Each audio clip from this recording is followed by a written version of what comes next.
Hi, everyone, and welcome to the 82nd episode of Dragon Quest Slime Time, a Dragon's Den podcast. This is your host, Pendy. And this is Bluestar. And this is Platty M3. Yeehaw! It's time for some monster wrangling. Get along, little slimes. What in the goddess's name do you think you are doing?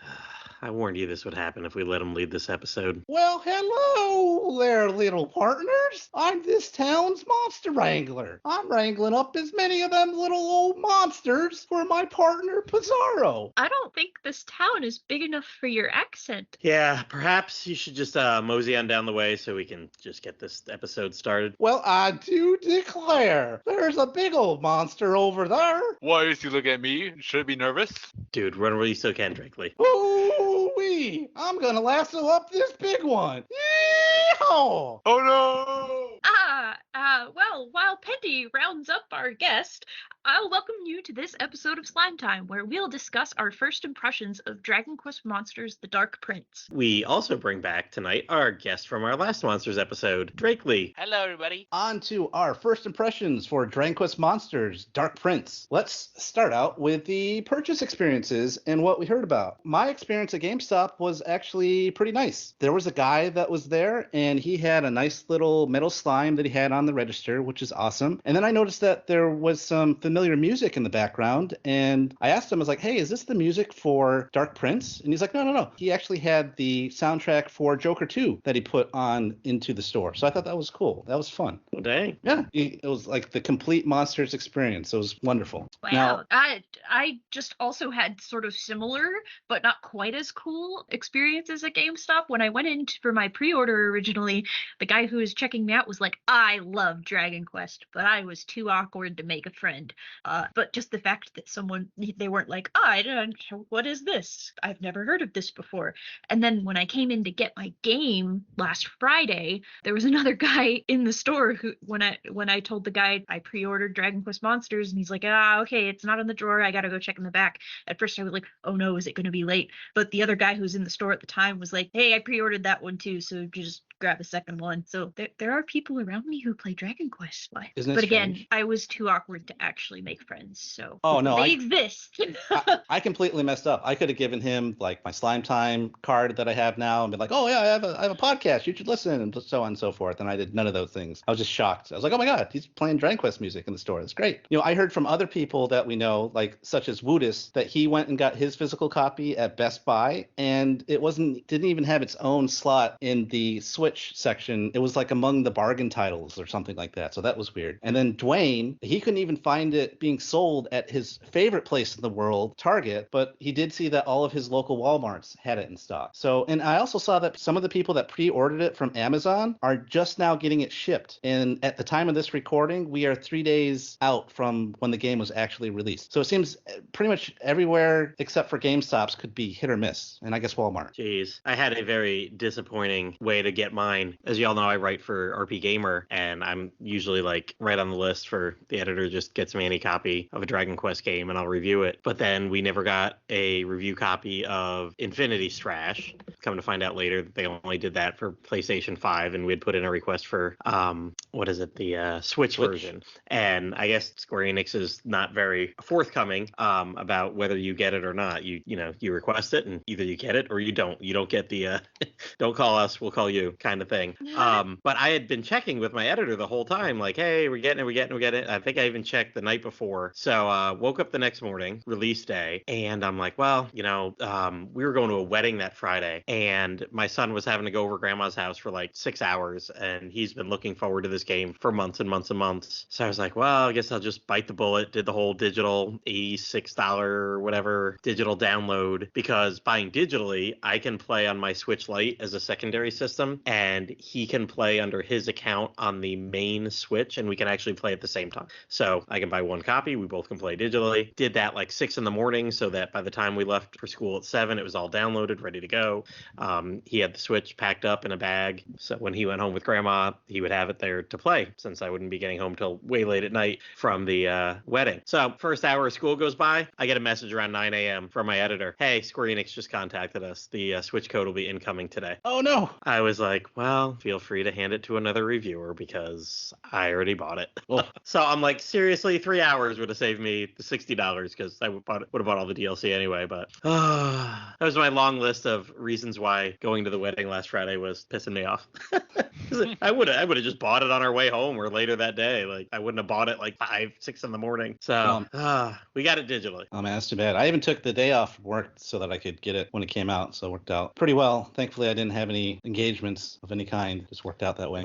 Yeah, even the guy who was at GameStop with me when I was picking up my copy mentioned the fact that there were no reviews out for the game before it released. So And here we are later, and it's still not, if I'm not mistaken. There's like one, which I'll go into later. But yeah. Okay. Yeah. Yeah, and I bought my game from Walmart. So basically, for some reason, Walmart didn't register that I was paying for the game until the week of. So I purchased it like way back in like September. I didn't get charged until the week of, and I got it shipped probably on Friday when the game came out. So yeah.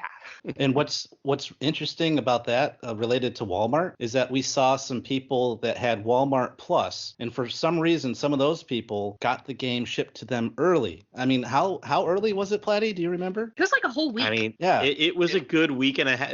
I actually want to say the first person I know that got dinged and I'm on a Discord was someone who antagonized them.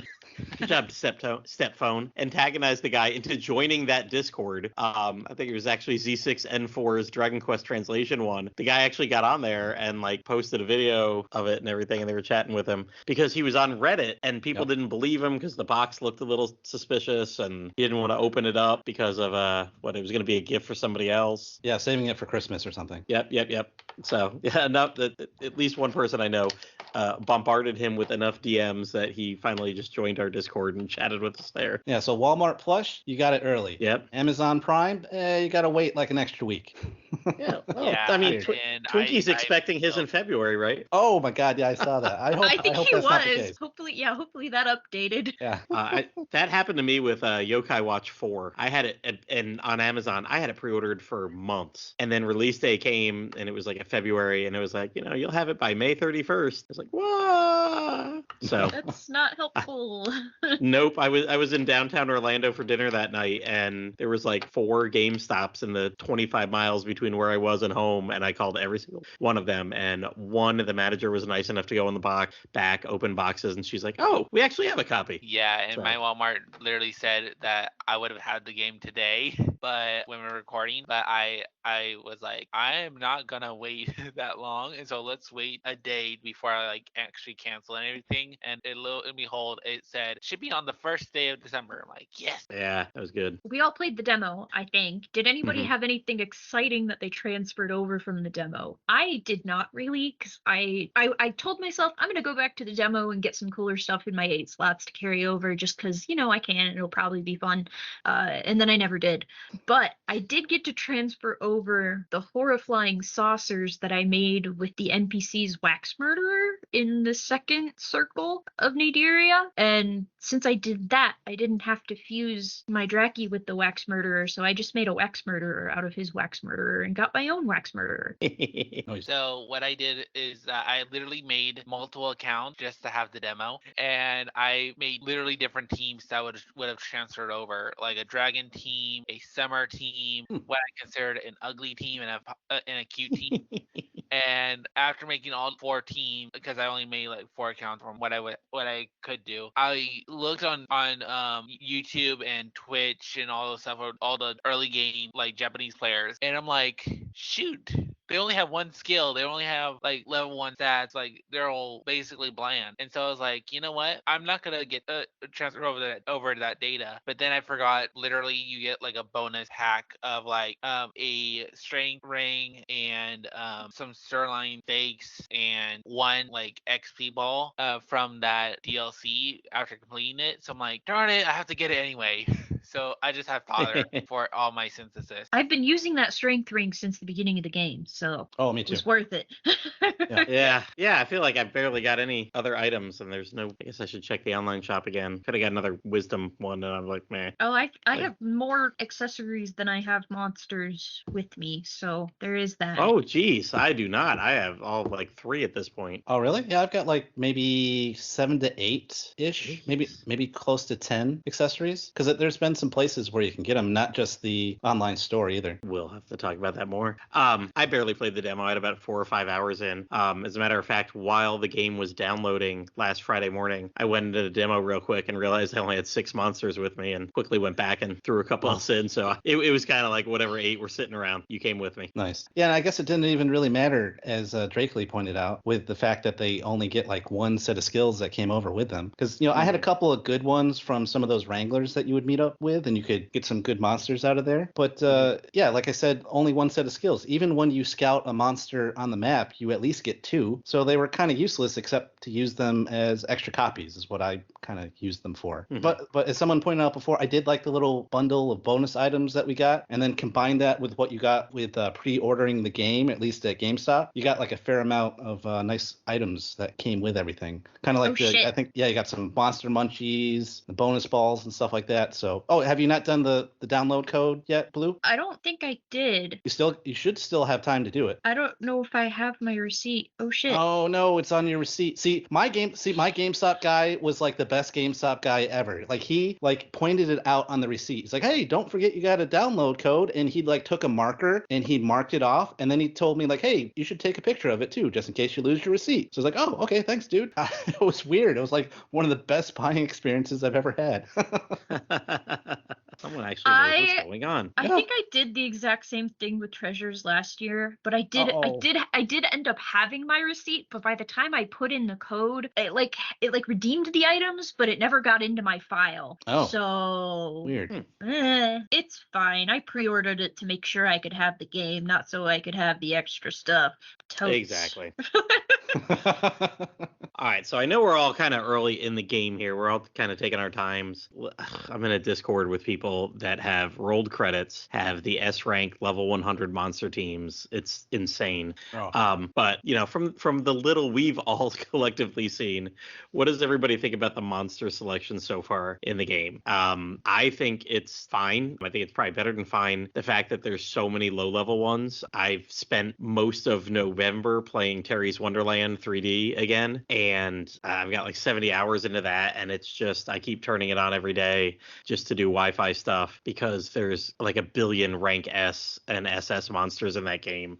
Seriously, there's over 100 or something of more of them, and I feel it devalues the F and the EAF rank. Whereas this one, I think there's so many like G rank, there's so many F rank. I'm like, holy cow! Like I got 30 monsters in G, and it's like, oh, there's still more or something like that. I'm seeing my Swiss cheese memory is like looking at this monster. I'm like, I've seen you before, but that's not your name. And I think it's because I've probably played like 400 to 500 hours of the Joker 3, Joker 3 Professional, Dragon Quest Monsters 2. Now I'm going like my second 100 hours on Terry's Wonderland here. So I'm used to all of Z6N4's teams translation names. So I mean, there's just, and I don't play Tact or what is it, Dragon Quest of the Stars. So I've not seen official translations of some of these people's names, if since Joker 2 or if ever, because I mean, it's been 13 years. So some of these are new. Yeah, and Square Enix can't even be consistent with the names anyways. It doesn't really matter. Like between Tact and this game, like Tact, for example, has a forest dragon, or at least what Tact calls it, a forest dragon. But then in Dragon Quest Monsters, they call it a lumbering lizard. So they can't even decide from game to game what they want to call anything. So I totally understand. There's no naming Bible, I guess. I've kind of decided that basically anything from Dragon Quest Tact that like hasn't been in a localized game, I'm sort of throwing that out the window a little bit, because I've gotten a pickle slime, which is the yellow mushroom slime, bubble slime looking thing in Dragon Quest Tact, but it's called a moldy slime. There's coal slime, which is like the slimesicle but the lava version, and he's called a scuttle slime, which I'm like, I don't know. Slime, what the hell? Coal slime was fine. And I mean, I did just look it up, Platty, and I think I'm missing 2 G rank monsters at this point, and I have 70. So there are 72 G ranks. And that's great because, how many times, those S and those SS ranks, those are cool and everything in these games, but they're like boss monsters from the main games and everything, or like those special boss monsters that you fight once. You fight a bubble slime a million times in Dragon Quest games. Like, those are the more iconic ones. Yeah, those other ones are cool, but you don't spend much time with them. Like, all those G rank and those F rank and those E ranks, those are the rank and file monsters that you kill 200 of in every single game. Yeah. See that? See what I did there? So, it's nice to like play around with them and not be like, well, there's only 30 in each level. Let's just move on and get to those freaking 200 S and SS ranked or whatever. I guess this time it's S and X ranked. So I think it's cool. I like all the little variations because, I'm in a Candyland place and I'm playing with the chocolate fondues or the little ghost monsters that are vanilla cups and everything. So even the recolors of stuff or the versions of things they've chosen to put in here early on feel like they go right along with the areas that you find them. And honestly, there are so I think Pendy and Platty, you said you were only on the 3rd circle of Naderia. Well, there's 6 total, at least that I've found. I don't think any more are gonna open up at this point, but I could be surprised. I think that's what it. But I would think it tells us that too pretty early. Even in the demo, it was like, hey, this is how Naderia works. That's fair. But each one has a lower, a middle, and an upper echelon. So like, I've got all these areas that I can go to, and like a ton of monsters I can scout. But I've only been to a third of the areas, so it's huge. And, you get the 4 seasons. Every time the season changes, there's a couple new ones popping up around there. And then it starts snowing, and suddenly there are teeny sanguinis on the plains that you didn't know were there before. Yep. Or raining candy. Sprinkles are just falling from the sky. I love the raining candy. Oh, it's awesome. Love it. Yeah, and literally I can't say what my full impression is on the monster selection, even though I'm stuck on the 6th lower echelon just because I'm fusing monsters. Like, even fusing monsters, I'm like literally going through and thoroughly collecting monsters, and I'm just fighting Cyclops twins, which I'm in Teresia, which I'm naming Killian and Rogers, and I'm just fighting them to gain that XP so I can fuse more and more monsters that I'm collecting. So it's a pain, but I'm trying to make sure I get all the monsters I can so far. Oh yeah, it's been nice. I've loved the monster selection, especially since I haven't really played the game since the first game. So a lot of these monsters that have been in other Monsters games, but not the mainline games, are new to me. So it's been fun to see them. And I think some of these are new to Dragon Quest in general. Like, isn't the Fromage Frey, the little cheesy monster, isn't he new to the Dragon Quest world? He is not new. No? Oh, well, see, that's how much I know. I think he was in Dragon Quest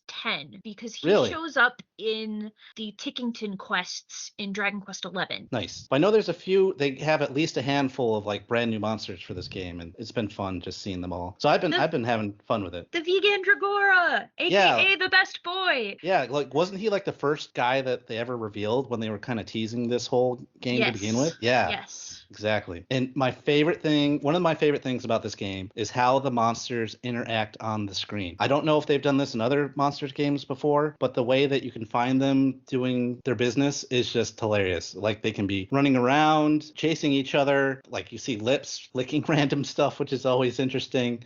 You've got like a big monster of 3 little tiny baby monsters in tow behind them. You'll see little musical symbols showing that they're singing along with each other. I've seen like a concert where like musical monsters are doing like the dancing around and doing a concert, or when another monster conducting with his little magic wand other monsters. Like, all the different monster interactions, which are many and varied throughout the game, have been just absolutely hilarious and fun. It's been one of my favorite parts of the game. So you guys have played other Monsters games. Have they done that before, or is this kind of new? Yes. Yeah, I know. Just playing Terry's Wonderland, I think one of the funniest ones was there was it one of the Tyrannosaurus, one of the T-Rex ones, the guy with the big old Haxacosaurus was chasing somebody around in circles.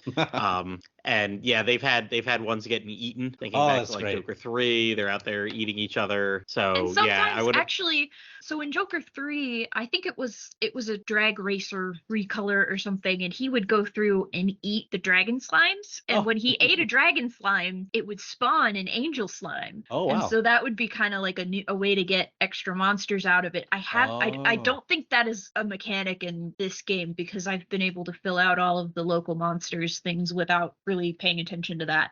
But that was something cool that the interactions. Yeah, I don't know if it was there in Joker 2. I don't recall it in Joker 2, but I think with the 3D, at least with the 3DS remakes and Joker 3, the 3DS titles have done it. I Okay. can speak for Joker 2 in the sense that in Joker 2, they literally had like interactions in the sense of like there was, I guess, more so background items like a pile of bones and meat stuff and stuff like that. And then you see these monsters kind of like around the pile trying to like scratch at it or something. I don't know, but it was like some minor interaction that you can kind of like have an image of what they're doing. Nice. Probably the one that surprised me the most, that delighted me recently, was that I saw a Drakey pick up a blue slime and just fly away with it. I was like, what the heck? I was like, okay, bye, little slime. I'm sorry. I guess he's taking you back for dinner or something, or maybe just giving you a ride. Who knows?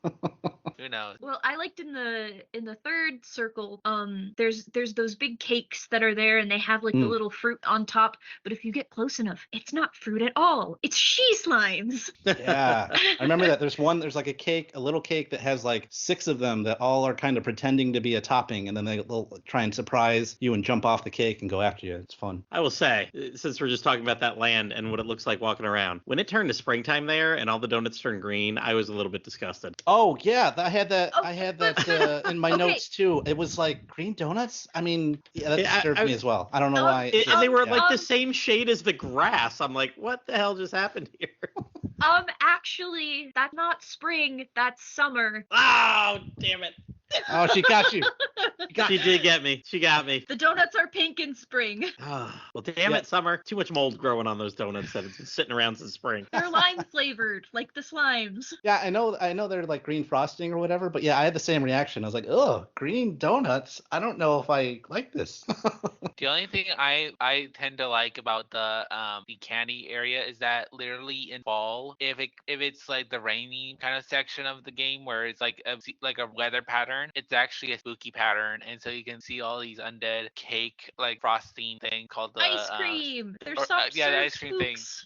Yes, and so they're literally floating around when you're in a candy area, so it's like really cool. Yeah, those little interactions that they have on all the different environments have been great. So what does everyone think of the story? Like with other Monsters games, I love that it's not canon to where it's coming from, in this case Dragon Quest IV, and that they're kind of doing their own thing, at least from what I've read. In this game, basically Pizarro, I'm not going to really spoil too much of it because I'll let everyone see it for themselves, but the main premise is that Pizarro is cursed from harming other monsters, and there's this local dwarf that shows him how to control other monsters to fight for him, aka monster wrangling. Like we predicted, Platty, you were the first one to say it, the prologue was cut off from the demo, because you were in the demo, you were just kind of thrown into the story, and you missed the whole prologue and the explanation of like, why can't he attack monsters, and why did that happen in the first place? How did that come about? So that explains it. And it makes so much more sense now why he is cursed not to harm monsters now. So that was good to see. There's not a ton of story yet from what I've seen, but I've loved what I've seen of it so far. Pizarro's interactions with Rose and Toil Trouble have been really entertaining to me. I haven't gotten super far in the story. I finished all 6 of the circles, and I actually just got to sort of a mind-blowing story twist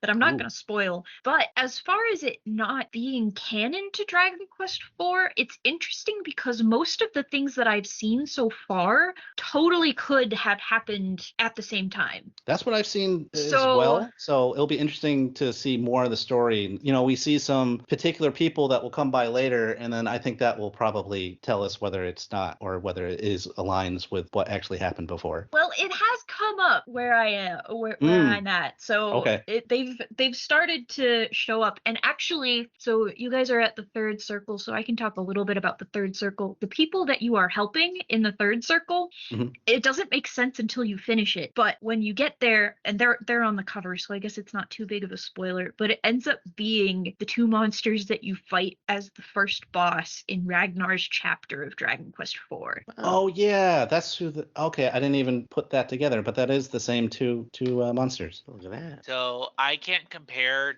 it to Dragon Quest IV, even though it's not like strictly canon to Dragon Quest IV. I would really want to say that with how much story we're given and how much we are kind of like reviewing for actual like podcast right now, I kind of just zoned out of the story in a way. Not because I don't like it, it's because I was more so focused on like focusing my attention for this podcast and then kind of going back and listening to the story as a second playthrough. Nice. And some people just like to play these games for monster collecting, and that's it. I've seen some reviews about that where it's like, I don't care about anything else. I just like collecting all the monsters. So, either way you want to play it, it's great. Yeah. Yeah, There's a lot of Pokemon people that do the same thing. Yeah, exactly. I have been sort of like fighting, those two sides of me have been fighting, because one side of me just wants to keep synthesizing monsters and the other side of me wants to figure out what's happening. But one of the things that just happened in the story is I got a question and I answered the question and then something really big happened and I was like, was that had to be a but thou must situation, right? Like, If it's what I think it is, the answer is yes. That was okay. You couldn't have gone any other way. But at the same time, it wasn't really a but thou must as much of it as it was a but thou must not, which is why I'm confused. Hey, turn it on its head. That's good. I like that it's Sorrow's backstory basically, and Penny, you and I were saying this earlier, like, canon be damned, whatever. Yeah. Like, did Terry really go on an adventure to save Great Tree before he was a emo punk ass bitch in Dragon Quest VI? Who's to say? Or did Kiefer really go to the land of Dragon Quest Yep. 2? Like, I was gonna say, was Kiefer, bopping around prehistory lands before he was bopping around prehistory lands? God knows, Yeah. It's just fun to see the characters again. Sorrow is a big character in Dragon Quest lore, and why not have him be the protagonist here? And you know what? If most of it fits, great. We're gonna be talking Star Trek on our next side quest. Tomorrow, A lot of us you scheduled 3 podcasts in 3 days. Oh, that was No, me. no. That was me. That was Tactfully Die coming soon to a podcast near you. Also, That- SideQuest coming soon to a podcast catcher near you. But there's all those Star Trek or Star Wars. I read a million novels in the 90s and the 2000s, and they're all just alternate history now. And Star Trek has a whole 1,000 novels written that are not necessarily canon because it's not on TV. Did they all try to pretty much keep to the same thing? Sure. Is there one or two little tweaks with side characters and whatever? Of course there is. It's fine. Stay close, but don't feel beholden that you can't type one extra word or add one extra thing. Because one day they may remake Dragon Quest IV, and I don't think they're going to be sitting there considering Sorrow's backstory if they decide to add a little bit to Dragon Quest IV. Add a new bonus dungeon or something in there. It's like Dragon Quest IX, where everybody from every other world comes and visits you at the inn. It doesn't mean that they're right there in your world. The Dragon Quest multiverse. Yeah, sometimes it's just fun to see stuff that you like. Like, Just can't- we talked about that ages ago. I want to say going back like 4 or 5 years ago when we were talking about like the Zenithian trilogy on early Slime Times, and I can't remember who pulled out an article by Yuji Horii about Zenithia, and he's like, it's more just connected in fans' minds. We just wanted to have common stuff in the games. And sometimes a cameo is just a cameo, depending on the game. Yep. How many with Dragon Quest VIII didn't Ragnar and Talon show up in the arenas? Yes, they did. Yep. It's just fine. And then sometimes it's the whole point of the game, like Dragon Quest Heroes 1. They're all getting pulled together and they make a big deal about it. Sometimes it's just, like you said, sometimes a cameo is just a cameo. So we have talked about the story. Now we should talk about the gameplay. So like I said, I do really enjoy the story, but I also really enjoy collecting things. So I've been going through and wrangling and catching more monsters and synthing things and going back and forth and then doing it all again. And unfortunately, the way I've been doing it, it takes like a full day to go through a round of stuff because I've been synthesizing every possible new thing that I can. And then I go through the mole hole and I catch every monster that I've had in the past. And then I do that again. And then I go catch all the monsters that I've had. And the mole hole is slow. We'll talk about the DLC a little bit later, but it's like good, but also slow. So I'm probably wasting a lot of my time, but there we are. So as far as, exploration, there's the seasons, the locations are super varied. Like every single one, it feels like it's a completely different world. And I mean, where it can rain candy in one place and fire in another, and in a different area the inclement weather is just lightning. So everything is electrocuted, but you can still walk and not get hurt, and it's fine. That's just how it works, I guess. Get insulated boots, whatever. Yeah, or, so it or just walking around in the acid rain. It's no issue. yeah. Oh yeah, the green poison falling. That's fine. Yeah.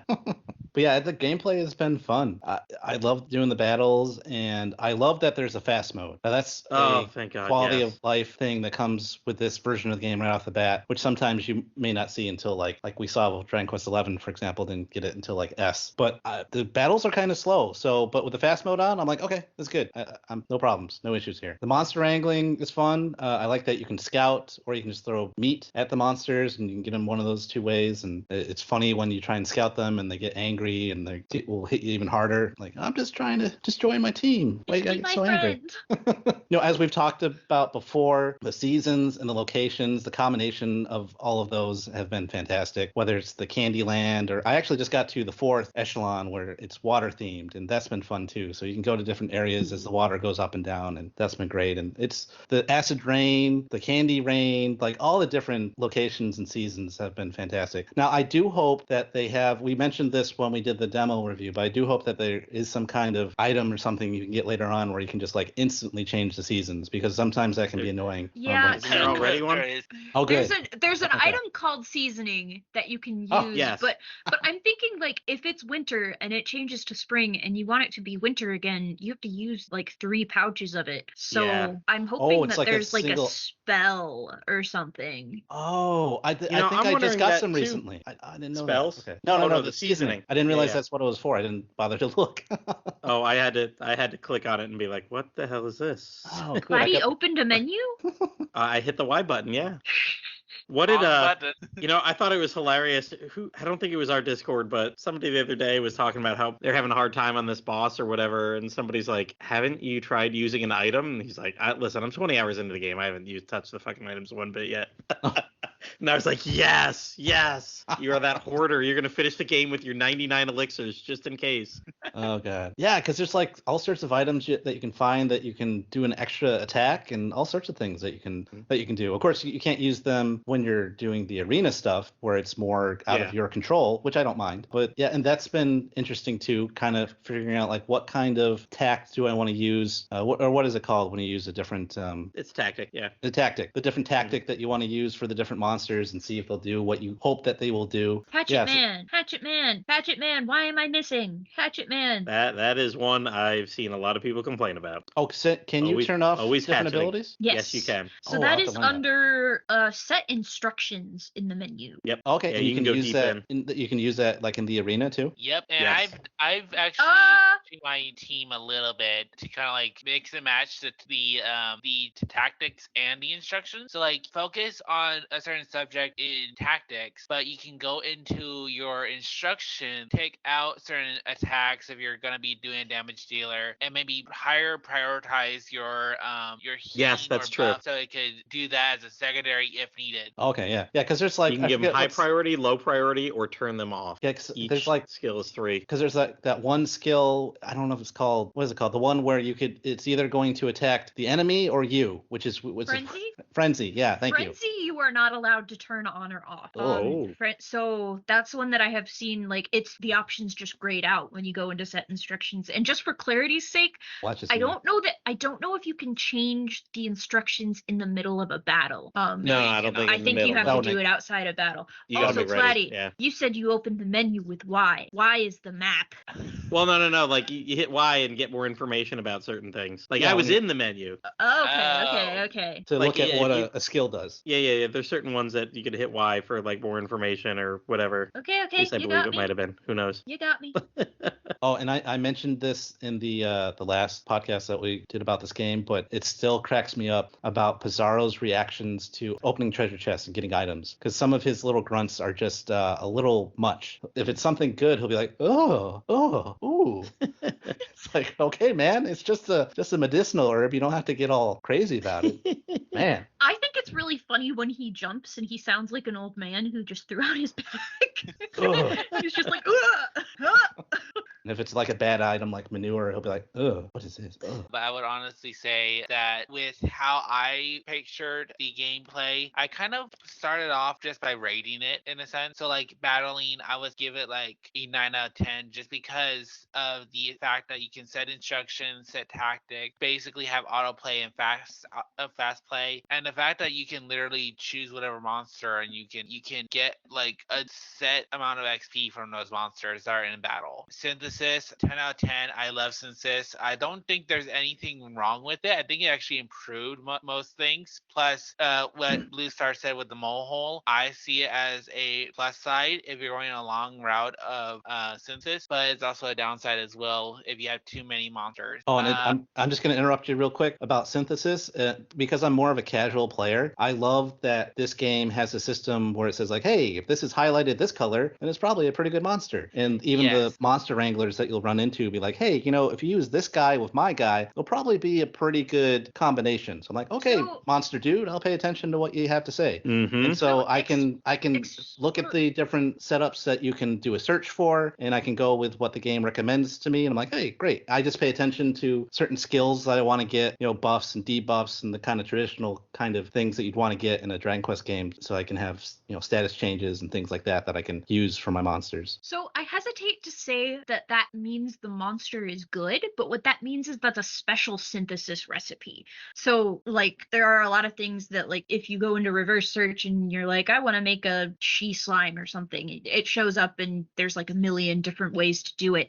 But those things with the gold border, that's a special recipe. So that actually, I mean, it would be a good recipe because usually that'll maybe bump up your rank to the next one or something like that. But specifically Mud Mannequin plus Gunash Goody will give you a chocolate golem, and so that takes 2 rank G monsters and turns it into a rank F monster. So definitely you want to do those, but you can have good other monsters too. Yeah, because all the ones that I've seen that have been the gold highlighted ones are usually of a higher rank than all the other ones that you can make. Yeah, plus if you get a sparkling monster in Synthesis, it's usually like one of the stat growths that you would have had a low value of will now be a higher value. Yeah, so, I've gotten one so far. I've got a bullfinch that's sparkly, and that's all I've gotten. But just randomly got a sparkly bullfinch, which is one of my main characters. Oh, cool. Sparkly bullfinch. Sorry.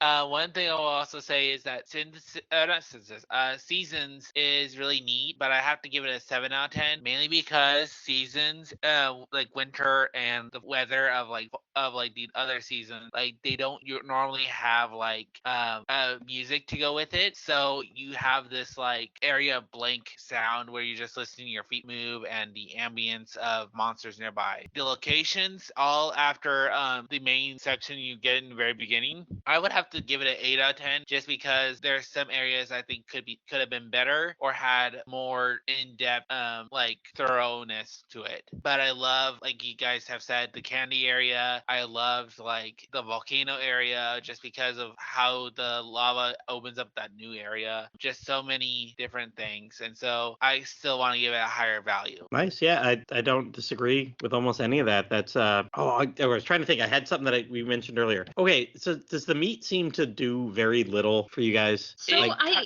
think the way it's supposed to work is it has more of an effect on if they join you after the battle than it does for scouting. Okay, because that. So I mean, again, I've just put 70 some hours into Terry's Wonderland, and like rank F monsters, you give them a low thing, and suddenly they're 10 to 20% more likely immediately. This, I'm like using the second or third best meat, and it's like, oh, you added 6%, and I'm like, what the heck? 6%? Yeah, it's like 2 ways to get monsters, as far as I can tell. It's like there's the scouting method, and then there's the hey, they're going to get back up after you defeat them and join you method, which is where the meat comes into play more often than not. Well, there's one thing I will say about the meat is that you cannot use the meat on a mini boss monster that's roaming. Like I tried to use that on the green dragon, the lumbering lizard, and the cyclopses, and it literally said, "Oh, sorry, you cannot use this item against these monsters."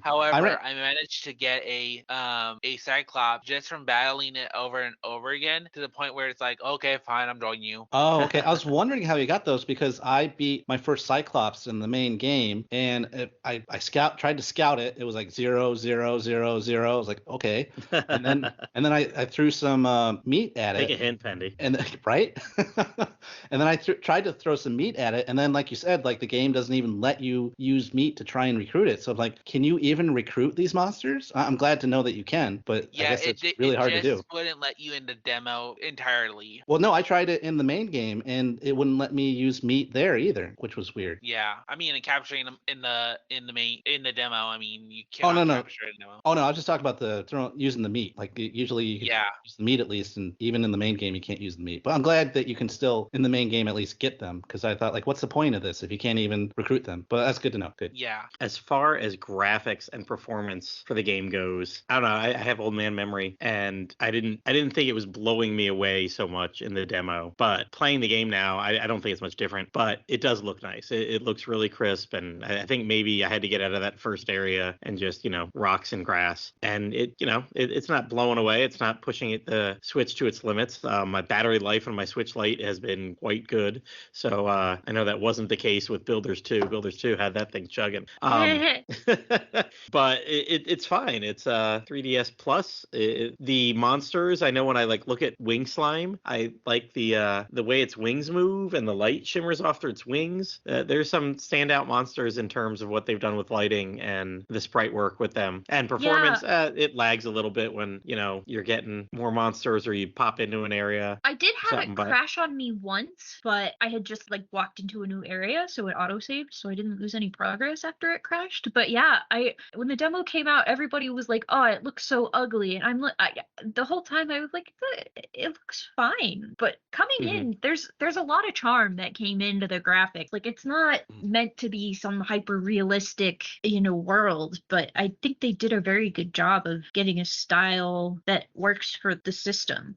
Oh yeah, the style as far as the style goes is fantastic. What was the last Pokemon game that came out for the Switch? Scarlet and Violet last year. So would you say the graphics for Dragon Quest Monsters are better than that game? Because I heard a lot of complaints about that one. I think I can speak upon that. Literally, I feel like the graphics are, even though it seems like a 3DS kind of graphic style, it, to me personally, I see it better as what Pokemon is currently giving out since the 3DS era, just because literally since I've been playing Pokemon since when the 3DS came out, and the Dragon Quest Joker was the last, Joker 2 was the last one in the Western area, I literally saw it as okay, I'm gonna play Pokemon for the rest of the time until Dragon Quest comes out. So seeing the games progress and seeing how Pokemon Sword and Shield, Pokemon Scarlet and Violet have basically came out with a bunch of glitches, bunch of bugs, different sort of things when they first come out, I'm like, well, this sucks. But then even though they make patches and get it fixed, there's still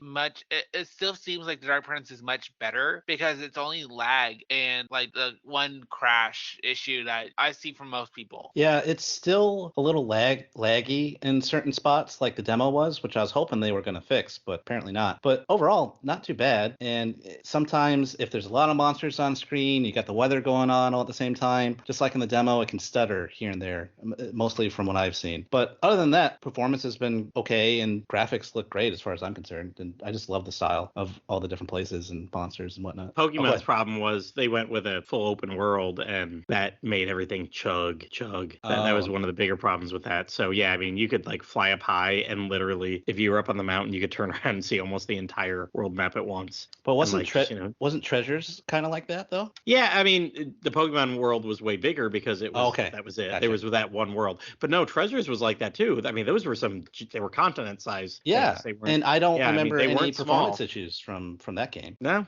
it was I think this one may perform a little worse, but I mean, even then, it's no big deal. Like you said, you got to have a certain number of monsters on the screen. If it's raining, whatever, it's not grinding to a halt. I don't have any little thing running here, but I mean, I would say it's going maybe from 30 to 20 or something like that kind of dip. You're not chugging along at single digit frames per second. Yeah, 95% of the time, I don't even notice any issues. Yep. It's just every once in a while here and there, it's like, oh, a little bit of stutter.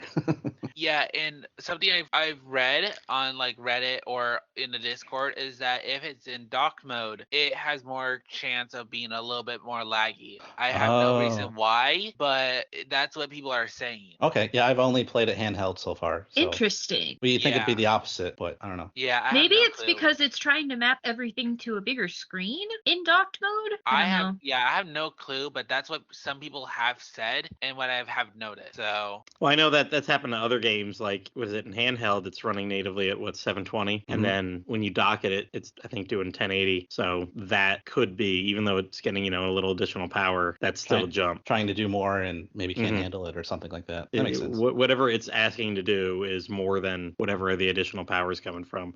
I've seen that on other games in the past too. Gotcha. So as far as the music for the game is concerned, I think the music is great, though I'm biased. I mean, there's an emphasis on the old original monster tracks that I recognize and a lot of tracks from Dragon Quest IV. And like I said, I got a bias for 4. It's my favorite soundtrack out of all the Dragon Quest games, and it's been wonderful. What does everyone else think about the music? What do you think, Blue? Yeah, something pretty much the same sentiment. They did a very good job of, blending monsters and Dragon Quest IV together, and there's your soundtrack basically. And I definitely like that, they changed the normal battle theme to the Dragon Quest IV battle theme rather than the one in Dragon Quest Monsters that we're used to, but then you go into the arena and it's the same Dragon Quest Monsters battle theme that you all know and love. And the boss music, yeah. Yeah. Or the finale, I guess. What about you, Platty, if you've listened to the music at all? There's music. No, even I, with my untrained ear, can tell this Dragon Quest IV stuff. And yeah, I probably listened to an hour out of about the 6 or 7 I played. But just to get an idea, mainly for the voice actor and actress, how it is. And no, the soundtrack's fine. We're never gonna get a new Dragon Quest soundtrack, are we? Never again. Never again. They're just going to run it through AI filters and exactly. It'll be just different arrangements of the same stuff. Basically, I feel like. However, I love the music. I feel like it's just the weather and the winter didn't get any music really for some areas. So it's like it kind of made it lackluster in a way. So I don't know.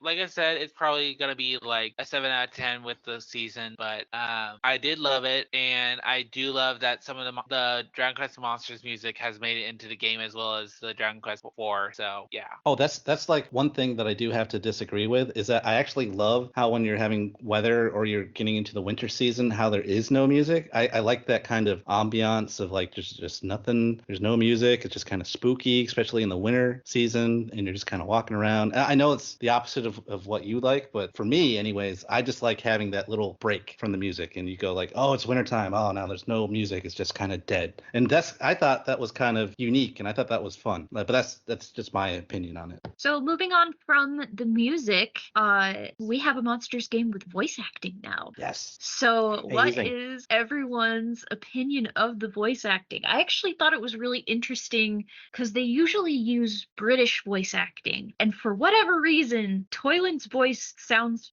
kind of distinctly American to me. Like it doesn't sound like at least he's not as British as everybody else.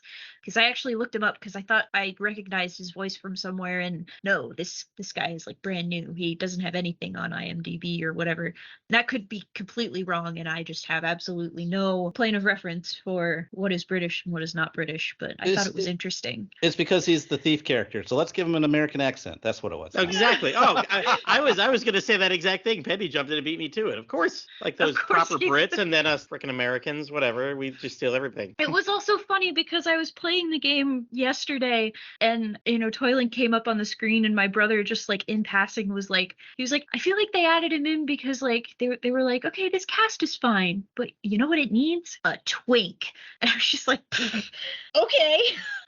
I don't know. I don't like his design at all. Like that hair is bizarre, and just like I obviously haven't seen much of him. He's only been around for the past 2 hours, and I'm like, we could have done without this guy. I think voice-wise, he didn't pop for me at all. So with the voice acting, I play it so much on mute. I'll turn it up for it. They're doing fine. It's okay. I think this is the point where I need to complain, though, that we should have had a voice actor for Zorro, and he should have been speaking. It's not like some of the other games where, like, you're making the choice. No, like, this is his story. We are playing an established character story. He should talk. He should have dialogue, and they should have had a voice actor for him. What they do, because he gets to go, oh, ooh. Yeah. Well, they should have had more than a grunter. No, I'm fine with it, because that's what they've traditionally done for, like, the original Dragon Quest Monsters games, where they had the silent protagonist, even though it was like Terry or Kiefer or whoever. But so the way they play around with kind of Rose being the voice for everything, I like the way that they have done that. So I've enjoyed it so far. I mean, that's why every game got its mascot going back to, Dragon Quest 8. You could see that Yangus was the one who spoke all the time for you. Dragon Quest 9, you got Stella. Mm-hmm. What the flap? Yep. So they keep coming up with that just to add an extra character. I'm like, mainline game's great. You want to keep the silent protagonist, but like even Kobe Terra, whatever, like they're not anything really in the history of the game. But like, come on, give Zorro some lines. He spoke in Dragon Quest Heroes. Oh yeah, but here he's just going to stare at you angrily, and that's all you're getting, Platty. I'm sorry. Maybe he'll shake his head when you tell Rose repeatedly, "No, you can't come with me." Oh, no. so many but thou must moments in this game, which is fun, because usually if you say the mean thing, the reactions are great. You get a nice little bonus to it, and then you say the yes finally, and then they'll say whatever we're gonna say originally. So yeah. Oh, but speaking of mascots, Drakely, who's your favorite? I actually love Busy. Yeah. I actually feel like her voice actor was really good. However, I've only seen her voice actor like really come up in that first tutorial section, and that's about it. However, I'm gonna have to give Rose and Toyland a 75% okay, 25% hate, mainly because, and this is mostly towards Rose. Rose, when she's trying to like cry her heart out to you in the very beginning, like having you keep her on your team, it's more like a screech in my opinion, rather than like that like teary excitement. And I'm like, who did you again? And so I'm like shocked. So I don't like it, but the rest of her like voice acting, as well as Toyland, just because like he did okay, is probably like a 75%. I'm not going into the other characters that you end up meeting in the game, just because I don't want to spoil too much. But I would say that there is a knight that we've seen in the trailer that I actually enjoy listening to his dialogue as well. Ooh, I think I know who you're talking about, and that'll be interesting. Oh yeah, no, his voice was good. I will say that most of the side characters that you meet along the way have been good. Yeah. There's actually a whole village of people who talk with a lisp, but it's not a lisp as much as their tongue is sticking out of their mouth, and they're talking like their tongue is sticking out of their mouth, and it's funny and well done. Nice. Yeah, I thought the screech that Rose had basically when she was overjoyed by joining you, I thought that was hilarious. And she even says at the end, is like, oh, I think I kind of overdid that a little bit. Sorry. But yeah, the voice acting has been great. I've loved what they've done with Toyland and Rose, that sneaky American apparently. But I'm telling you, I guess I'm not crazy if you guys are also seeing it. So that's good to know. I always like knowing that I'm not crazy, not super crazy at least. Busy's voice actress has been great. Yeah, it's too bad that she's kind of not more in the game besides just kind of hanging out for the online stuff. But maybe this will come by later. Who knows? I haven't only 4 echelons into it, so we'll see. One thing I will also have to say that the arena master for the Molosseum is really really good with their voice acting. Each time I go into the arena or the Molosseum, I'm like, I want more of that. Yeah, I talked about that on the last podcast when we talked about the demo. Yeah, his is one of the best. I almost forgot about that. Yeah, Ready, set, kill. Yeah, I love doing arena fights in the Nandiria, just because you get him as the referee and you get to listen to all his puns in this voice that he has. It's great. The other guy's fine, but he's good fine. too. Yeah, he's no Dragon Quest 8 arena announcer, but no, he's fine. But you have all picked the better one. All right, speaking of picking better things and trying to do better, what about the DLC? Was it $26 for everything? If you bought the Molehole, good old Trainer Joe, and I can't remember what the treasure chest is called, but it's a treasure chest and you can open it every hour and get stuff for it. Treasure trunks, there we go. So yeah, I bought all 3. Like I said, I dropped like $90 that day to get everything pretty much. And the treasure trunks, like I brought my game to work today and like just had it right there. And in between every class, like once an hour, I just go walk over and take stuff because it's all pretty decent stuff. Like you get down to the bottom of that list and you're getting 3 super skill seeds. So there's 30 skill points that I can add anytime I need to. And you can get that if you're doing it every hour, you get it twice a day. I mean, I'm not. Or you can spending... hoard it for emergencies. Oh, yeah. But the fact that it just keeps going, I was disappointed in the metal ticket because I'm coming from Terry's Wonderland. I'm like, metal ticket, I'm going somewhere to fight metal slimes. No, it just gave, 2,000 experience or something? Oh, really? Oh, yes. Huh. It just gives experience to a monster. Because I clicked on it, and, I saved the game, I turned off autosave. I'm like, here we go. We're going to go see how many we can kill. I'll use one of the bonus balls when I get there. And I clicked on it, and it didn't take me anywhere. It just showed me my monsters. And I just kind of was hitting A, and my first guy, I think it was my drag racer, gained a level and was like, you've given drag racer 2,000 experience. I'm like, what? That's all that does? That is kind of lame. Yep. No, I was ready to go to Metal Land, and Especially since you're paying for it. Yeah. Well, I mean, it's 1 out of 10 prizes that they got there. So it's honestly, enough to get somebody from level 1 to breeding stock. So yeah, that's all you can really keep it around for. Like if you want to, I need to breed that. this real quick. Yeah. So I did buy all the DLC, and honestly, I wasn't going to I was the least impressed by the treasure trunks because I mean, yeah, it's good items, but also I'm a hoarder and I don't like to use them, so it's like $6 for stuff that I'm not going to use. But hold up. No, I'm making myself use it. But hold up. There's a costume in it too. Oh, they all have costumes, yes. Yep. So I bought the $6 one because of the costume. Do we need to take a quick break right here and mention while we're talking about this what costume we're all in? Because one, I think the Baker one looks absolutely stupid. Not touching that with a 10-foot pole. I've seen a lot of people with it. I'm like, no, that's not how the Lord of Naderia dresses the master oneself. Of monster kind. No, you dress for the job you want, not for the schmuck you are. I've got the one that looks like Hendrick's dark armor on. That's a good one with the spiked armor. Yeah. I've got the fancy winter coat that looks like the other Hendrick outfit where he's like the general's jack boots, I think is one of the items for it. No, that's a good choice too. Yeah, see, I'm a cheapo and I haven't gotten any of the DLC for it whatsoever. Yeah, so I got nothing. I was say you got to pay your tax bill. Yeah. I don't have any cost either, but if I did get the DLC, which I might, I'm probably gonna be wearing the chef's outfit. Oh, I'm so sorry. So sorry. So when I found out, should have waited for costumes... my disparaging comments till the end of that. When I found out that there were costumes, I thought one of the costumes was going to be his outfit from Dragon Quest IV because I thought that would be a nice nod. And when it wasn't, I was like, I wonder if that's something you unlock by doing the story. Oh, that would make sense. Like a post-game reward or something like that. Mm-hmm. Or like when you become the master of monster kind, you get the outfit to go with it. I don't know. Yeah. Win it in the arena when you're the top dog or something. That'd be fun. So with the other online functions, because I don't have the online program from Nintendo, I haven't been battling anybody, but I've been doing the online shop to see what's in there because that refreshes every day. And then there's the quickfire contest where you just get thrown into battle with like 30 random opponents and it's like boom, boom, boom, boom, boom. You win or It's lose. over in like a minute, yeah. Yeah, I did it like the first day, did not win anything.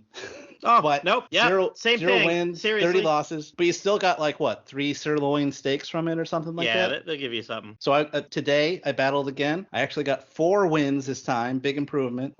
So I got a few more nicer items. So that was fun to see. So I guess and this is where I see where people have like all the boss monsters and things like that. Oh, yeah. Like, day 1, crap. Saturday. Or I guess it was day 2, technically. Saturday, I clicked it for the first time and I'm like, oh, fuck these people. Already? Well, I feel sorry for anyone who's into like online battling. If there's like ranked matches, I don't know how it works because I can tell from the quickfire because they show you who your opponents were. We're on the Japanese server, so we're competing with Japan. Oh, yeah. And you know how hardcore they are. So good luck to everyone who's competing out there because you are competing with the motherland and they are hardcore. Let me tell you, thank you for all you hardcore players playing this game because I've been stuck in the level 200s, 300s in Terry's Wonderland Wi-Fi recently. And this is a 13-year-old game over there in Japan. Japan. But good old Slime Timer team, we improved. We were up in like the 50s in both ranks of online tournaments this week. I got myself a Darkonium slime, got myself a Super Rainbow Egg. I'm like, woohoo! That's great. Another online option for this game that's been Japan only has been they've worked with Coke and with McDonald's to get specific monsters that are related to those products. So there's like They have me. They have me. They have Platty. The 3 Splatties. Yeah. So they've got with a Coke bottle, you can get basically a Coke King slime or whatever it's called. And then with McDonald's, I think it works that if you get McDonald's delivery, you get a code and you can do it up to 3 times. And there's 3 different McDonald's themes monsters. So there's like a burger slime and things like that. And people over here have been like, oh, I want to get those because they're not doing that in America or anywhere out west. Oh, I want to get these special monsters. And I saw one guy that went on to a Japanese auction site and he bought them. There's people in Japan that are getting the codes and then they're auctioning them. And one guy bought like the set for like $50, the equivalent of $50. It was like 7,000 yen. I was like, oh my God. So the Japanese people over there are making bank because they are getting these codes and then they're selling them. It's been interesting. I don't know how any of the online stuff works, but I'm hoping they mentioned something about being able to recruit monsters off of your opponents. I'm hoping some nice soul sets up a team. That's been a feature in other games. Yeah. I'm hoping some nice soul sets up a team with the exclusive monsters so we're not locked out of it, and then I don't have to be sad that I can't actually catch them all like I have been with every other Dragon Quest Monsters game I played.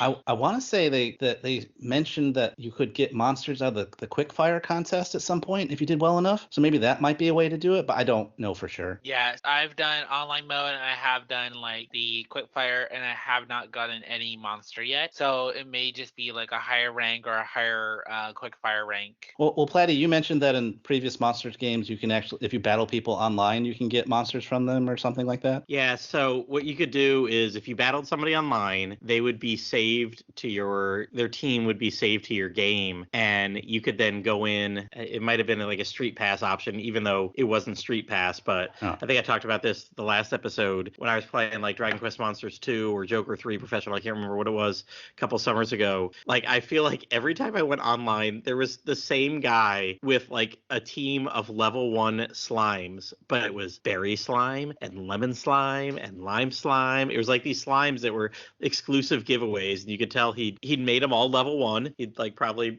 bred them and purposely cast them at level 1. It was an easy win online, and then he was saved on my cartridge, and I could go in and recruit the slimes. And I think every time I battled him, I could then go in and I don't think there was one chance. I think he was there until I recruited one, and then it like got deleted from my system. But like, yeah, I got some exclusive monsters just because 10 years after the fact, there was somebody just out there just leaving their system on and doing it and whatnot. So I wonder if there's something like that where at some point there are battles that you can then recruit off of. I'm not sure yet. Fingers crossed. Yep. But I'm also scared. I'm allergic to online gaming, so. Oh, me too. I get it in hives. That's what it says right there in the. I know. I saw. Mine's more of an indigestion thing, but. I would need to know that is a thing before I get going with it. Yeah, and to go back to the DLC stuff, like if I didn't buy gifts for Christmas before any of the game comes out, I would have gotten the DLC to go with it. However, because I bought a Walmart game plus like the gifts, I'm like, well, now I have to wait for it. And out of the things I've seen online and out of the things I've seen on streams and all these different things, the mole seems like it's the best rewarding system because you can go back in, recapture monsters you synthesize, and then be able to fuse more of those monsters that are like higher level. And I think one thing I would say is that the hard part is you're only given like 5 or 6 per like floor, so you have to go back in each time to go like. Yeah, so that's actually my complaint about the mole hole is that it's slow. You do get 10 per floor, but when there's 70 G rank you said what monsters, there's 70 something. Yeah, when there's 7, like the chances that what you're looking for show up are like it's really low. It sucks. So the amount of times that I've been going through the mole hole, just check, like I made a checklist on a spreadsheet to easier keep track of what I have, what I still need, and so I go through and it's like, okay, I need this guy, and I fight them all and I try to scout them and I usually usually miss all 3 of them or all however many of them, and it's like, whatever, okay, let's go to the next floor, and just kind of go through, and it will take me a whole day to replenish my monster stocks, which, like, it's convenient because it's all in one place, but there's no way to like cycle the spawns or anything. You go through a floor. Once you go to the next floor, like, you have to keep going and then leave, and then you can start at the beginning again. So like, it's all in one place versus, you could wait for all the different seasons to go through and all the other areas to try to get monsters that way, and that also doesn't sound like a fun time. So maybe I'm doing this to myself, but I've just been like, Mulhole, why are you so slow and unreliable?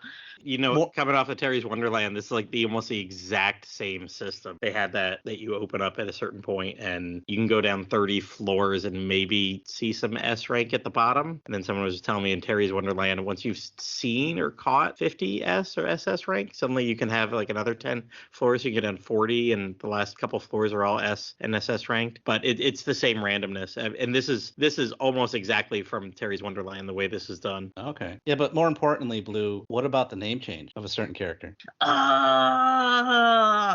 You had to remind me. Oh, yes. Okay, so we talked before about a couple of monsters getting renamed, and I'm like kind of mostly okay with that because they're things that I'm pretty sure the only like localized name we've seen for them was intact. And it's like, okay, if the mobile game is not the canon official localized game, I can live with that. However, the thing about the Molehole DLC is that the person you talk to visit the Molehole is Donnie Mole. No, you can't say. Which is not just the Don Mole. It just doesn't make any sense because it's been Don Mole since Dragon Quest VIII. Mm-hmm. Like, it's never been anything different, so I don't know why they changed it. And it's not like it's a recolor of him because, like, he definitely has the same Moonshadow harp that, has always been there. And I don't know. I'm like, did they think Don Mole sounded like a mafia boss and that was like too risky for the rating? That's the only logical explanation I can think of, and even then it still makes my blood boil. Don Mole did not deserve this. Yeah, and that's another issue I've been having with that. But honestly, I say that it's fine, at least in my opinion, because honestly, I don't mind going back for more monsters. Plus, about 30% or even 90%, depending on who you talk to about who's been going through all the floors. A lot of the monsters are large monsters, so. Oh, really? That is also true. So you literally get a lot of large monsters that you've already synthesized as small monsters, and so you can make large monsters easier. That's good. So yeah, it's cool that you can get more large monsters. However, when you're trying to scout them and you're already struggling, when it's large, it just means you're going to have a harder time to scout it, which means, okay, I'm going to have to try to roll this monster again because it's probably not going to join me. And as someone who doesn't care about large monsters because I like my 4 slots, let me keep my 4 slots. I don't really want to mess with anything bigger. I like small monsters. So like, if you're going for large monsters, it's a plus. However, I just think it's kind of annoying. Yeah. The Monster Brawl DLC though, it's more of a challenge than the main game. Like, I've seen people go in the very beginning thinking you'll be like the Don Mole or the main game like tiering system. No, like literally your monsters you're fighting against are like level 20, and that's the lowest tier. I don't know about that because I did do the slime workout. Like at the very beginning of the game, I pulled out my onion slime that I brought over from the demo with just one skill. Same thing with my Drake slime and the fright bulb that I got, and I think it was a regular slime, and that was my team for the slime workout. And there was no chance I was going to be able to scout any of the monsters in there, but I beat the thing just fine. Yeah, and all the way up to the boss even. Yeah, it's good. Lucky you finding keys. It's good. Literally, Platty, if you walk around and go in every room, the key is floating around the monster's head. Like you can see it on the on the it main did screen. say that to me, and I swear I went up and down. I'd beat a monster. I'm like, do you have it? No, because I thought that's what it was gonna do. Did you go into all of the different rooms? Are there 3 rooms or are there 2? Depends, I think. It depends, it's probably yeah. randomly generated, but yeah, that's. I did it once. I will definitely do that more. I paid $10 $50 for it, damn it. I'm gonna do it more. I'm wearing the costume from that set, so like it's getting its money worth.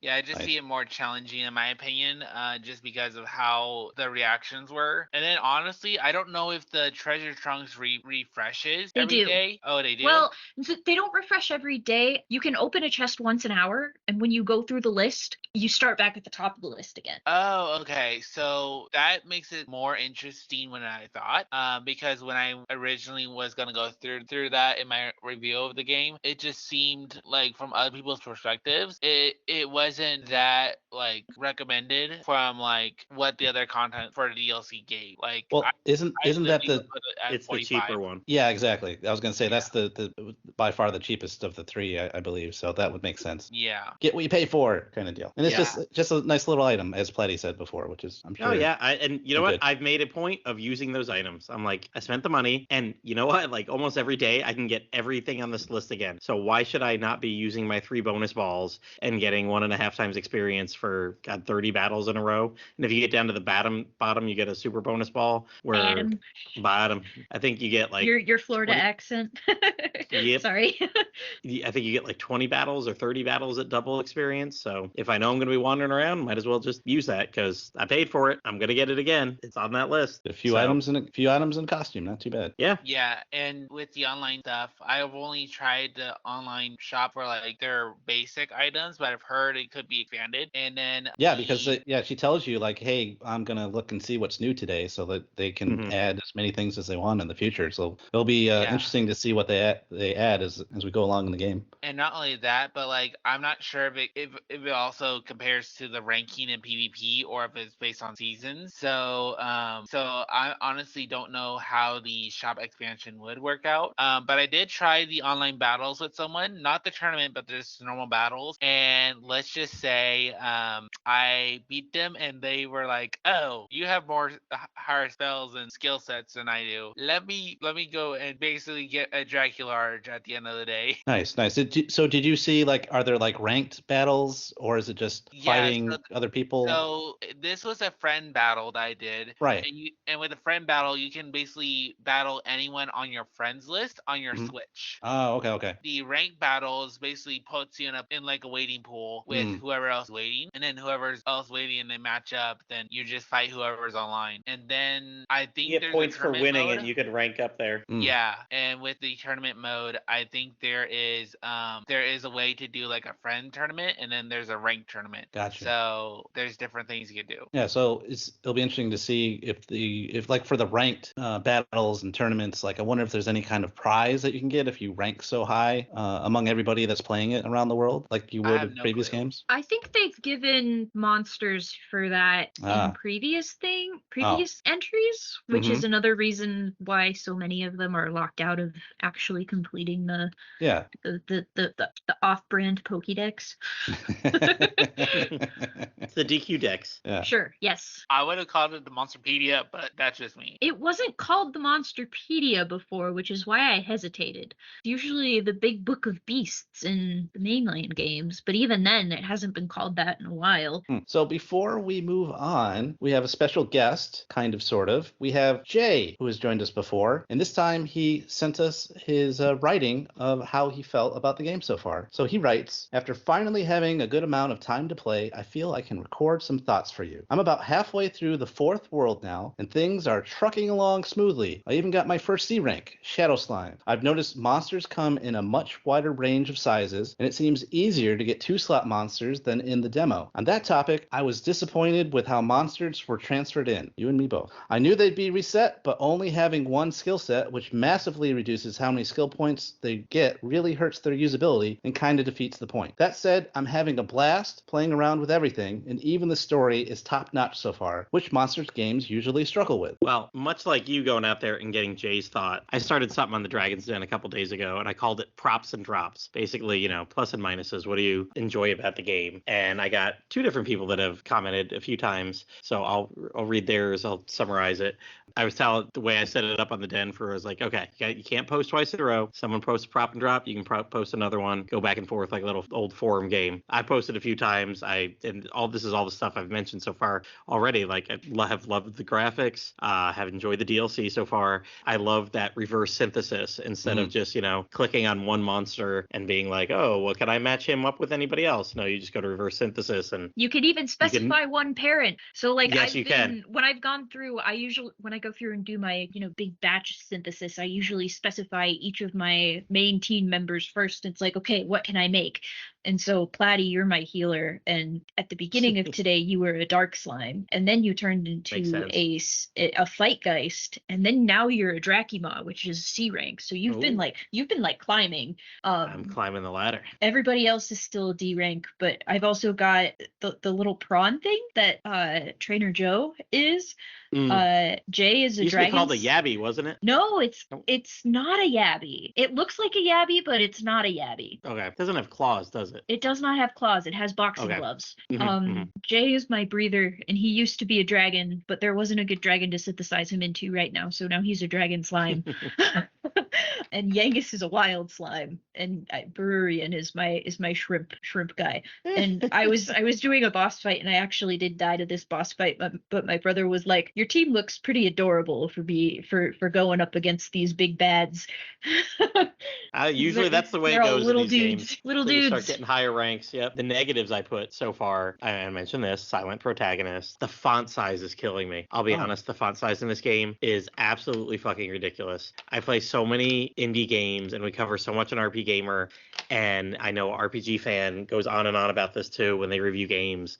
There are so many indie games that allow font size changes, so many indie games that have color blindness modes to affect the reds and greens and stuff. So many indie games with pronouns and whatever, but it's just all accessibility functions. And for that, Square Enix is like, fuck you, we're going to give you like 3-point font. Playing in handheld is rough. It is just so small. And I've taken some screen captures where it's the whole screen and then the words are like 2 millimeters tall in the center. It's like, seriously? You have room. And if you look at any of the dialogue boxes, they never go past halfway in a dialogue box. So a dialogue box is half empty space always. I'm like, ugh. And for someone who usually plays in bed at night, after the kids are asleep or whatever, it's rough. And yeah, those 30 battle things, I thought, oh, this will be fun. And one day, and it's all just you're fighting S and X rank monsters. And also my last little complaint, all the different monster sizes, I'm already over that. I am stuck with 2 party members now that are ridiculously small. They're like smaller than a normal slime. I've got the Cauldron Dragon like pumping out the most damage that my team can do, and it's hard to see the details of him. It's about as small as it could probably freaking get on the screen. I'm like, ugh. I'm already missing like, this is a dedicated 1 slot. This is a dedicated 2 slot. This is a dedicated 3 slot. And they're all going to be the same size. But nope. I've got she slimes that are like 5 times as big as my little Cauldron Dragon. And it just makes me think this is so weird. I think the little itty bitty monsters are adorable, but I'm not really here for it as a mechanic or anything. Yeah. Just going through the whole, it's you funny. walk up and it's like, oh, it's a little teeny tiny jargon. And then you stomp on him and he doesn't want to join your team and it's sad, but like, dude, I'm way more powerful than you. You should be with me because you're a runt. You're gonna die repeatedly. Oh, what's the big old monster in the candy area? It's the Dragon Quest X type monster with a little cage woman. The Iron Maiden. Iron Maiden. Oh, thank yeah. you. I think that's Holy. Dragon Quest 11. I mean 11. I meant to say 11. Yeah, sorry. yeah. Okay, cool. But she is huge. Oh my god. It's like she walking in there. towers oh. like she's a mountain. Yeah. And I accidentally ran into her because it's hard to get around her because I was trying to do a shortcut. And wow, she like killed me in 1 shot. And I'm like, okay. I don't doubt I'm not going it, to see you for a while. But it's been, it's the different sizes have been interesting. Yeah. All right. So there's a new denizen we've got on the Dragon's Den forums called Breeby, B-R-I-E, Breeby. I think this person is from France, they mentioned. They're loving the small little details that breathe life in the monsters. They like that the odd cob spews out corn niblets when he gets hit in battle. Gets whacked and little pieces of corn go flying off. I don't know if it's the story decision that Blue was talking about, but there was a story decision that they really, really, really liked. Even though they admitted like, it probably wouldn't have let me do the other one anyway. I was like, did I pick wrong? Was I supposed to do the other thing? Because I was like, they say like several things at once, and I'm like, okay, I agree, I don't agree, so I'm saying no, and then I'm like, was that right? I don't know. Some things they didn't like. They thought Dragon Quest Monsters 2 did little individual stories better. They specifically called out the ice world with the rival kingdoms that you go back and forth. They thought that was a lot cooler than, all these. I mean, I've only really done 2 so far, where it's just like, oh, my little person's missing. Can you save him? Cool, go beat the boss. Oh, my little person's trapped. Can you go save him? Okay, go beat the boss. But I'm fine with that level. They were hoping for a little bit more, and they were very upset that bosses can go frenzy on them and just like beat the shit out of them at some points. Hendrik of Heliodor also wrote in and loving the new monsters, specifically calls out the Crocabugle Dew as one of the funny ones, and the fact that they're like, oh, Treasures didn't really have anybody new except for the Draglings, and they mentioned many new monsters in recent Dragon Quest games. Well, we haven't got many new games. We got 11. 10 never came here. If you're not playing the mobile games, you haven't seen a lot of new monsters in a long time other than 11. And Hendrik does not like the monster AI, and this is what Blue, you were saying earlier, that Hatchet Man all the time. I actually have not had, like, that was actually why I brought it up, but I actually haven't had terrible results with Hatchet Man. Like, I turned it off at one point, but then I synthed my guy, and all of the things reset, and so he started using it again.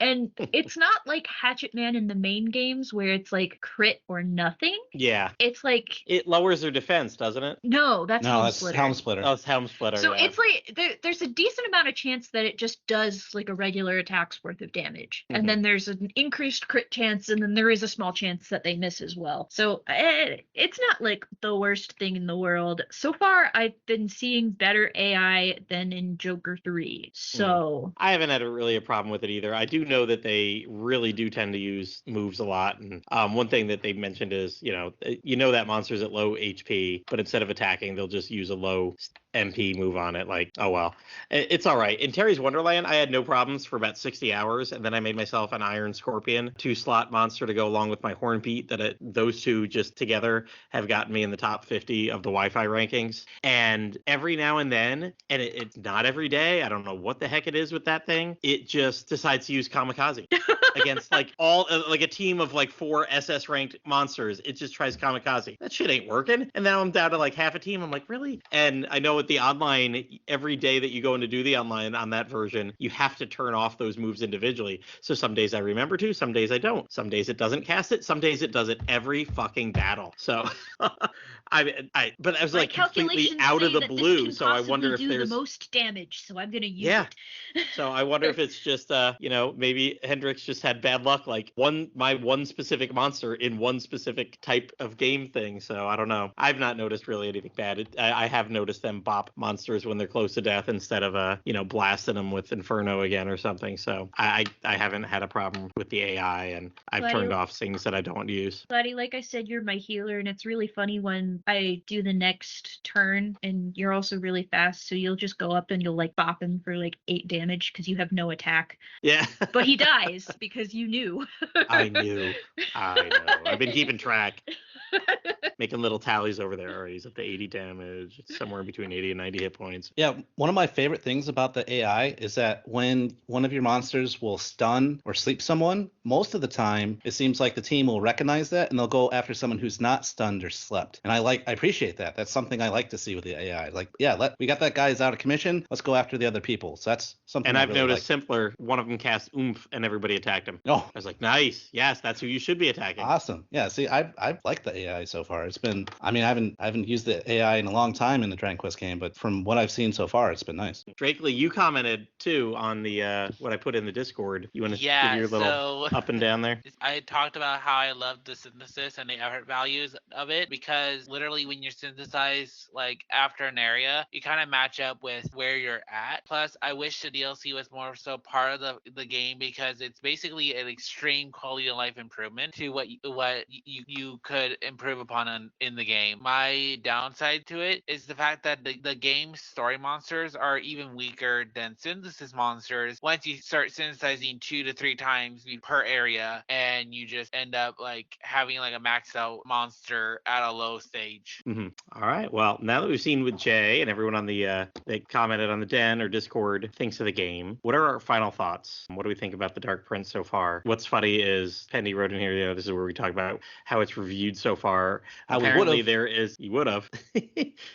Yeah, they didn't give out review codes until the day of the morning of release. But if you go on like Metacritic, there is is that a Spanglish? Is that a Spanish language one? It might be Nintendoros. Yeah, Nintendoros does sound or maybe French actually. And now the cease, I'm looking at that. It's already it's auto translate, or no, is it written in English, or is Google just translating this for me? I don't know. But that's they gave it Spanish. It looks like, yeah. Okay, so no excepto cookies, oficinos. Go right down there and see that Carlos, the editor-in-chief, did this. So yeah, it gave it an 8.5. But what cracks me up is Metacritic here. There's 52 user reviews, and it's up to a 9.3. And I know exactly how this came about. It was a spin-off of some people that were on the Z6N4's Dragon Quest Monsters translation Discord. Started their own Discord just for this game. And I know, oh man, I meant to give him a shout out during the episode. So Woodus has a guy, I think his name's Metal Kid. He's got an entire website dedicated to this already, to synthesizing. He's trying to get an entire encyclopedia done. You can put in your team or whatever monsters you want to synthesize, and just like the reverse synthesis option, you can just sit online and be like, oh, I know I've got this guy, this guy, this guy, this guy, this guy, add them all in, and down below he's got the complete synthesis tree for what you could do with all of them. And he's been pulling in all the stats. I saw through him that there's English translated stuff for the McDonald's monsters already, so he had found a bunch of that stuff, and I know he's completely sharing his database with Woodus. Woodus even mentioned that today. But they put a call out, I think Saturday morning. It was like, hey, we've got like 300 members here. Even if like a tenth of us could just go on Metacritic right now and review the game, that'd be helpful. And it went from nothing to like 40 reviews within 2 hours. So almost all these reviews are from that Discord. I'm sure there's a few others, but I mean, you can go on some pretty well-known games and there's not 52 user reviews of a game on Metacritic. But Monster fans unite. Yes, Monster fans did unite. Somebody on, I think it was yesterday on Reddit, posted like, hey man, are there any reviews of this game? I haven't found anything. I was like, wow, why don't you check Metacritic? There's quite a bit there. He's like, wow, that's really reviewing quite well. I think he missed the fact that it was all user reviews, not the critic reviews. But most it's all right. users think like other users rather than like critics. So I was like, dude, you're already on the Dragon Quest Reddit. You know, what are you waiting for? Just buy the game. So that's humorous. I will not be adding my review. It was funny, as I said Friday, that the editor, once he got back to me and he was home and he's like, oh crap, he goes, I can't believe that you bought it that early and sorry about that, whatever. And I was like, oh, just give it to somebody else to review. And like a couple hours later, I'm sitting at a wedding, and it was maybe 10 minutes before the wedding actually started, and I felt my phone vibrate and I looked down, and the only Discord channel that I really have set to give me notifications popping out at me is the review channel on my RP Gamer back channel, because if there's game codes available, I'm like, oh, I want to look. Oh, you know, I want to see it, because usually they'll post something and in a day or two somebody will be like, oh, I'll review that. Sure, send it my way. No, man, the games I jump on, like Octopath Traveler 2 or whatever, it's like within 30 seconds of them saying they have a review code, I'm like, I'll take it. So I did see that he posted, and it was I think the way he worded it is like, oh, Matt already bought the game and is going to write the review. If anybody wants this review code, it's for free. Just take it and have fun with it. And I immediately responded to it. My wife's like, what are you doing? Because I'm like typing furiously the 5 minutes before the wedding. I was like, Matt is not going to review this game. I'm going away on vacation. I just want to take my time with it. I don't want to like try to pump out a 1,500 word essay before I hop on a cruise boat in a week and a half and speed through this. I think we're all taking our time with this. We're not at the level 100 rank S monsters yet. But No. somebody jumped on it right away. Or actually, I should say within an hour, someone's like, oh, I'll take it. I'll write the review. That's fine, Matt. You don't have to. I was like, yes, that's perfectly great. And if you mess up the review, I can always just write a second opinion later. It's all right. And I remember actually- you were frustrated with having to do that with treasures. I remember in the past where you had to go through it so quickly. To get Yeah, them. and see, I think I gave Treasures a 3.5. It wasn't horrible, and at the end of the day, like I was the lowest one on Metacritic for quite a while, and I think if you go on Treasures right now and look, I think it's trending right around 71. So right where I rated it. As the more reviews came in, it kind of went. Yeah, Dragon Quest VII is a 72. So for quite a while, I was the Debbie Downer of that one. But I think a lot of that was the fact that I rushed and beat that game in 8 days. Just I was going fast. I didn't have time to just enjoy and do all the different stuff. So maybe I've learned my lesson. That's what I should not do with Dragon Quest games. Yeah, imagine having to do that with 12 in the future. Oh, yeah. I actually went to Do it lunch 4 days. yesterday with the guy who did the Dragon Quest 11 one for the first time. And I had just joined the staff when Dragon Quest 11 came out. And I remember I was proofreading his thing and adding a couple things in there because he had never really played a Dragon Quest game before. So imagine that. Like he had never played a Dragon Quest game before and then jumped on a Dragon Quest 11 review. And I think he at least had 3 weeks, but like, he was trying to get the whole post game done too. He was trying to do 80, 90 stuff in 3 weeks. Jeez. And he's a school teacher like me. And yeah, I don't know how he ever did that. He must have gone home and played 4 or 5 hours a night. I'm looking at some Treasures video right now. Treasures graphics are way better than now. This might be PC. Oh yeah, because it's on Steam now, so it might be Steam footage. I was gonna say this might be Steam footage. I'm looking at it. Yeah. Oh, you know what? It is because it says now available on PC. Yep. That I was like, wow, I don't remember it looking that good. Damn, I should go back and bump up my graphics thing for that. It'll be That was interesting really- to see if they do the same thing with Monsters, to see if their Monsters exclusivity has rights. never left a Nintendo handheld, so But we didn't think it was going to happen with Treasures either. But then, 6 months later or something like that, they're like, "Hey, Mhm. by the way, it's on Steam now." It was just like Also, kind by of the a shadow way, there's drop. a demo. oh yeah. But yeah, All if they right, do so that. I'll shut up. You guys can give your final impressions and everything too. Yeah, before we move on to that, I was gonna say if they do that with Monsters too and put it on Steam, that'd be great, especially the Steam Deck, so it'd still be portable. Yep. But yeah, Blue, what's your final thoughts on the game? I've honestly been having a lot of fun just going back and forth between doing the story and exploring all the new areas, and then also going and digging really deep into collecting all the monsters. And even with the story, just before recording this, I ran into that big story twist where I'm like, did I just screw everything up? Was that supposed to happen? I said no. But it's gonna be interesting to see how everything plays out as I continue, because even so far there are nods to bosses that you fight late in the game in Dragon Quest IV, and so being able to talk to those enemies, they might not be enemies, but they might be. It's gonna be a fun time. But I'm also kind of glad that I have the opportunity to take my time with it, do things kind of slow, take the time, don't burn yourself out on monsters by playing 2 Monsters games before the release of Dragon Quest Monsters. Who Oh, God. who would do something stupid like that? Both of you. Me. Uh, As you're finishing talking and I'm loading up Terry's to do my get my free mini medals for the day and I honestly thought the game is solid. I'm not gonna say was because I'm still working on it, but as a title that's not well sold or known outside of Japan, I feel like we need to have a better outlook on this game, just because it's not one of those well used and well known titles compared to Pokemon. This is a little hint to those listening that if you want this to be well known and well used as a game title in the future, even more often produced, to show our support with the deluxe pack or the DLC will definitely both benefit us having the games out in the West or European servers compared to just only in Japan, like the Joker 3 in the professional versions that we never got. So definitely show your support. Game good, buy more game, spend money, more Dragon Quest.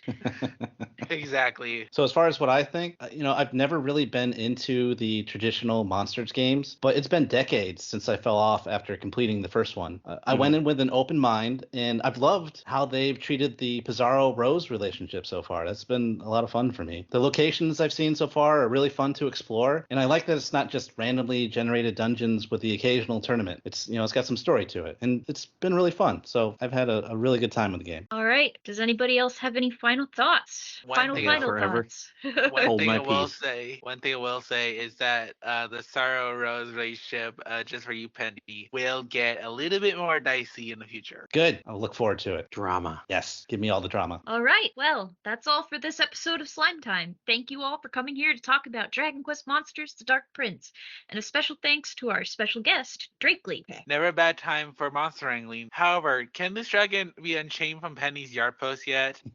We're a non-profit podcast. Oh, God. Oh, yeah. We won't wrangle your hard-earned gold when we can offer you quality content for free. But if you do have some extra gold that's looking to join the Dragon's Den herd and you would like to donate anything to a website that's been supporting Dragon Quest fans for over 25 gosh darn years, mosey on over to the Dragon's Den by clicking the link in the show notes. There are several rootin' ways to support the Den, including the affiliate links that don't cost you anything extra when making other Dragon Quest purchases. Yeehaw! I was going to go with the joke that there's not enough alcohol to wipe that from my memory, but there's probably not enough throat lozenges for Pendy to get his voice back to normal after that. We'll go with that joke. Speaking of things that we do have, though, we have a Slime Time t-shirt that sometimes when Pendy and I meet up, one of us wear, and sometimes the other one doesn't. It was designed... Now, Bluestar and I wore our t-shirts together. We were in sync that day. I also brought my t-shirt when I met with Pendy. I didn't wear it because it's a little small, but I brought it and I held it in the picture. Before we go on. Yeah. I know this is totally unrelated, but because it was talked about in the Lost Monsters podcast, I had to we have to give everybody an update on the stickers, the hidden stickers. I found the last sticker that Platty left in my house. Yay! The sticker saga is over. Yes. Until the next time. Yes. My wife's talking about driving around this summer, and I'm like, nah, I think we're good. We're already taking a weekend drive to Arkansas and back to see the eclipse. I think we can avoid North Michigan and Montana this summer.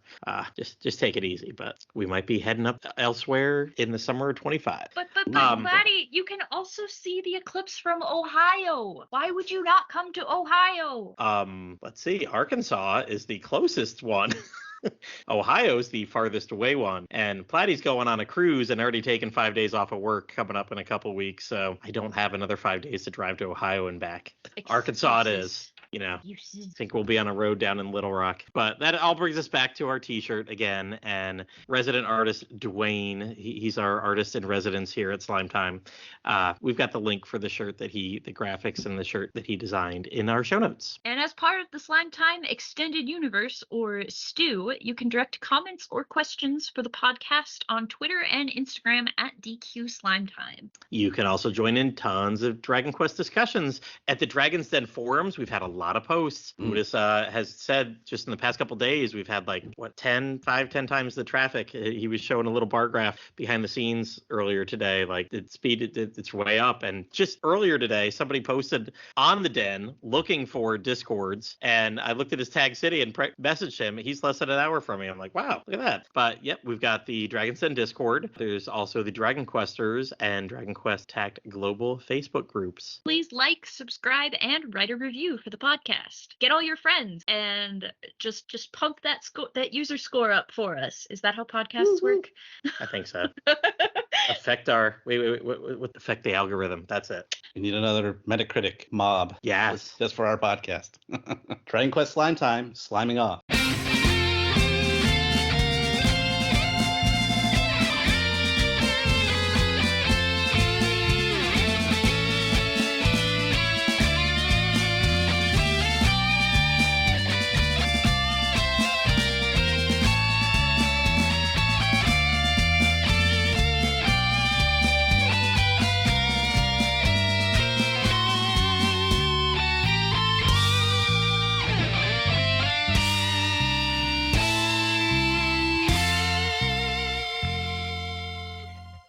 This is Gertrude for Slime Time, reminding you all that you must complete your adventure.